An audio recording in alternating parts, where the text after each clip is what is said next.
මට අහන්න ලැබිච්ච පට්ටම දුක හිතෙන කතාවක්. අහන්නකො මේ කතාව. කන්ඩිෂන්ස් ටිකක් දුන්නා. රට යන්න බෑ. හැම ඉරිදා දවසකම CID එකට වෙලා අස්සම් කරන්න ඕනේ. රටේ ජීවත් වෙන්න බෑ. මම කල්මුනේ ගිහිල්ලා ජීවත් වෙනවා ළමයින් එක්ක. එතන ඉඳන් හැම ඉරිදා දවසකම කොළඹට එන්න ඕනේ කිලෝමීටර් 400 ගාණක් එන්න ඕනේ. එන්න පබ්ලික් සර්විස් එකේ එන්න බෑ. මෙයා තමයි අර වඳ කරපු දොස්තර ශාෆි කියනවා. හරිම දුෂ්කර අවස්ථාවක්. මගේ account එක ඔක්කොම freeze කරලා economical crisis පඩියක් නැහැ.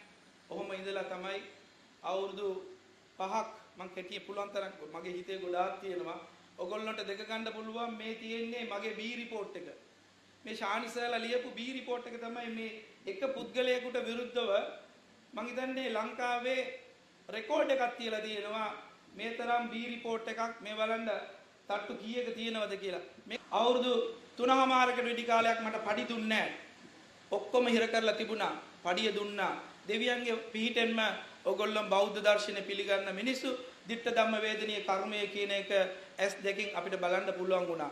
ඉතින් මේ වගේ අයගේ අර එදා ඉඳලා හදාගත්ත චරිතය සම්පූර්ණ නැති කරලා නන්නත්තර කරලා රටේ ලෝක මිනිස්සුන්ට මූණ දෙන්න බැරි වෙන තැනට මිනිස්සුන්ගේ ඔළුව වලට බොරු දාලා මේ මිනිස්සු කෙරෙහි වෛරයක් ඇති කරලා ಜಾති ભેද ඇති කරලා මිනිස්සු කොටවලා තමන්ගේ කාලකන්ණි දේශපාලන පටු අරමුණු වෙනුවෙන් වැඩ කරපු කාලකන්ණියෙක්ගේ කතාව අහන්නකො ඊළඟට.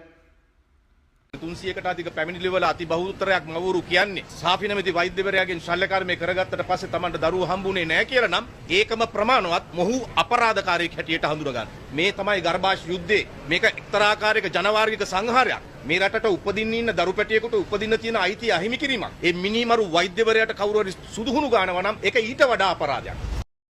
ડોક્ટર සාපි එදා ඉඳලා එයා හදාගත්ත චරිතය සම්පූර්ණ නැති කරලා මිනිස්සුන්ගේ ඔළුව වලට බොරු දාලා ඒ මිනිස්සයාට ගහන්න පුළුවන් උපරිම මඩ ගහලා මුංගේ කාලකන්ණි දේශපාලන ගමන හදාගත්ත කාලකන්ණි තමයි මේ.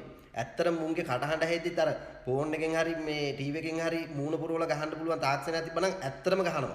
දැන් ඒ තරම් කාලකන්ණි මුං කවදා හරි අපේ රටෙන් නැති වෙලා යන දවසට නම් කිරිබත් වල කන්න ඕන. ඒ තරම් කාලකන්ණි මේ.